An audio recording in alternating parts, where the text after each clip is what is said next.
Assalamualaikum warahmatullahi wabarakatuh. Mohon maaf lahir batin buat teman-teman dimanapun berada. Kali ini saya ingin menjawab beberapa pertanyaan dari teman-teman yang selalu sering ditanyakan kepada saya lewat telepon maupun di YouTube Video Walet Bimbingan. Sekarang ini saya ingin jawab beberapa pertanyaan yang diajukan oleh teman-teman kepada saya. Sekalian saya berada juga di ruang ternak, ya. Ternak ini, ruangan ini 2 kali 3 meter. Ini khusus untuk pembesaran anakan sampai di usia 2 bulan. Nanti setelah 2 bulan baru kita rilis ke Video Walet dan kita akan kembangkan lagi di sana. Oke, saya akan menjawab pertanyaan dari teman-teman mengenai ternak walet ini.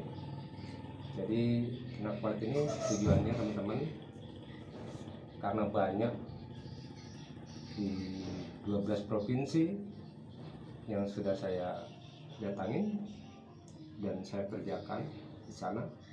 Keluhannya sama, tidak produktifnya satu gedung walet, dan juga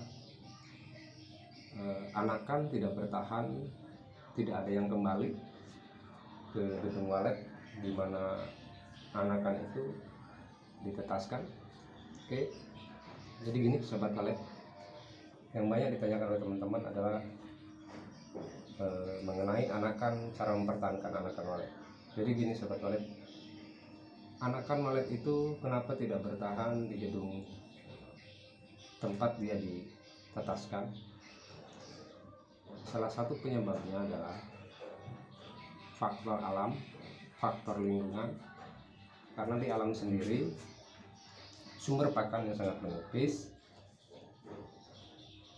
dipengaruhi karena adanya penambangan liar, perkebunan, ditambah di pemukiman yang semakin meluas.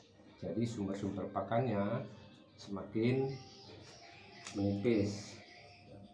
Lalu kemana walet-walet anakan yang ditetaskan dari gedung induk walet? Kebanyakan anak-anakan yang ditetaskan dari gedung walet yang tidak bertahan di gedung walet berimigrasi ke daerah lain, daerah yang alamnya masih terjaga, sumber pakan berlimpah di sana. Jadi buat teman-teman, untuk menentukan titik gedung walet ya harus diperhitungkan dulu, berhitungkan lingkungannya, sumber pakannya. Karena walet binatang berkoloni, sumber pakan yang ada ini, yang ada sekarang ini, itu sudah dikuasai oleh koloni-koloni pendahulunya. Jadi untuk koloni-koloni yang baru, anakan-anakan yang baru, maka dia tidak punya tempat untuk ke titik sumber pakan yang ada, karena di situ sudah ada koloni yang menguasai. Maka dari itu anakannya tidak akan bertahan. Lalu mereka berimigrasi ke daerah lain mencari tempat-tempat sumber pakan yang masih memungkinkan dulu dia untuk mencari pakan di daerah tempat. Di situ alasannya walet tidak kembali. Yang kedua, walet tidak kembali kenapa? Karena sifatnya indukan walet itu tidak mengasuh anak. Indukan walet hanya bertelur, menetas, memberi makan sebatas di dalam gedung saja. Setelah anakannya bisa terbang di dalam gedung itu, maka indukan sudah tidak memberi makan lagi, sudah putus hubungannya dengan anaknya. Maka anaknya harus mandiri. Anakan bisa terbang di dalam gedung walet, anakan keluar, maka dia hidupnya mandiri. Nah, sedangkan untuk anakan tentunya pengalaman tidak ada.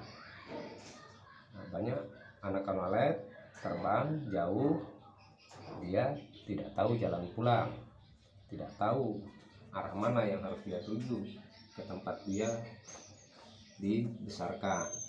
Nah itu, jadi juga buat walet sendiri, untuk koloni-koloni yang ada di gedung, teman-teman tidak mudah menerima burung-burung baru masuk ke gedung kita, karena di gedung kita sudah ada walet-walet yang lebih dulu. Nah itu juga tidak mudah untuk burung baru masuk, perlu beradaptasi beberapa hari bisa diterima di koloni yang ada di gedung kita.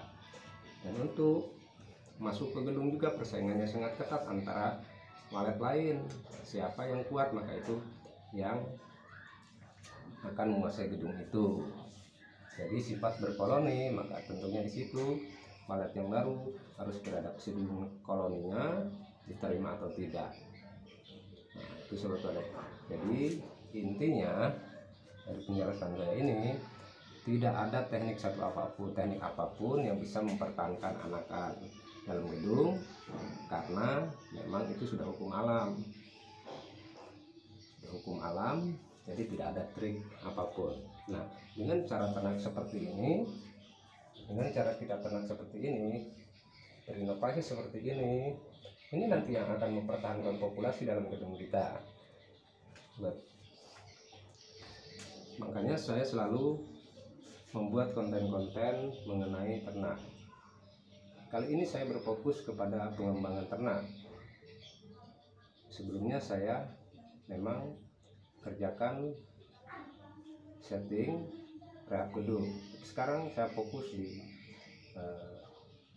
ternak, karena saya ingin menjaga populasi walet tetap bertahan, lalu petani walet semakin jaya.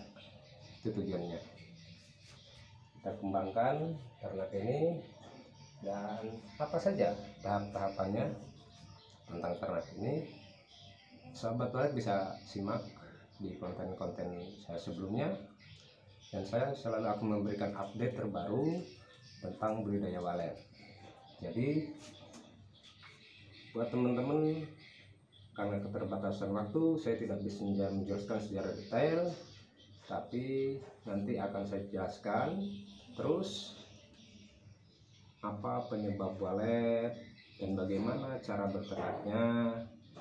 Saya akan beri update terbaru kepada teman-teman, dan yang bisa saya jangkau tentunya akan saya sisihkan waktu untuk saya bisa langsung membimbing. Bisa juga lewat bimbingan online seperti yang ada di beberapa provinsi yang sekarang kita bimbing. Oke, buat teman-teman, apabila ingin populasi walet tetap bertahan, maka kita harus lakukan inovasi baru dengan cara berternak. Oke, buat teman-teman juga banyak yang bertanya ke saya, dari mana bang dapat telurnya, bagaimana cara menetaskan. Buat teman-teman yang sudah punya gedung, yang sudah produksi, teman-teman bisa mengambil anakan yang di usia 15 hari atau 20 hari, bisa diambil. Ada juga pertanyaannya ke saya, kalau diambil anakannya atau telurnya apa enggak stres indukannya? Indukan tidak akan stres apabila telur atau anakan diambil, malah mempercepat indukannya, membuat sarang baru lagi. Saya sudah lakukan di gedung pribadi saya selama 2 tahun. Tidak ada melepas anak saya ambil, kadang telur saya ambil, saya tetaskan sendiri, anak saya ambil, sarang saya panen, anakannya saya besarkan di tempat pembesaran ini, lalu kita kirim kepada teman-teman yang membutuhkan, yang pesan ke saya anakan atau telur. Jadi saya tidak merampas telur atau merampas anakan cuma-cuma, tapi tujuannya saya untuk pengembangan. Karena apa? Anakan yang lepas di gedung kita 100%, 5% mungkin kalau ada yang bertahan di situ, yang kembali ke situ. Yang jelas 95% anakan tidak kembali. Jadi ini tujuannya, sobat. ya. Tujuannya ternak itu juga ingin merubah perilaku walet di alam sana ke perilaku yang kita ajarkan mulai dari kecil. Oke, tentunya semua binatang kalau udah diajarkan dari kecil, maka dia hanya akan tahu dengan ajaran yang kita ajarkan. Jadi tetap semangat buat teman-teman semuanya. Saya akan memberikan update terbaru terus tentang ternak. Sobat juga bisa sharing langsung. Ada tertera juga saya cantumkan di definisi nomor saya. Oke, buat teman-teman bisa langsung telepon ke saya selalu akan dengan senang hati menerima sharing-sharing dari teman-teman. Oke, itu dulu yang bisa saya jelaskan kepada teman-teman. Saya akan melanjutkan nanti penjelasannya karena kita terbatas oleh waktu. Oke teman-teman, sukses selalu, sehat selalu, jaya petani walet Indonesia, khususnya umumnya untuk Asia Tenggara. Oke, terima kasih. Assalamualaikum warahmatullahi wabarakatuh.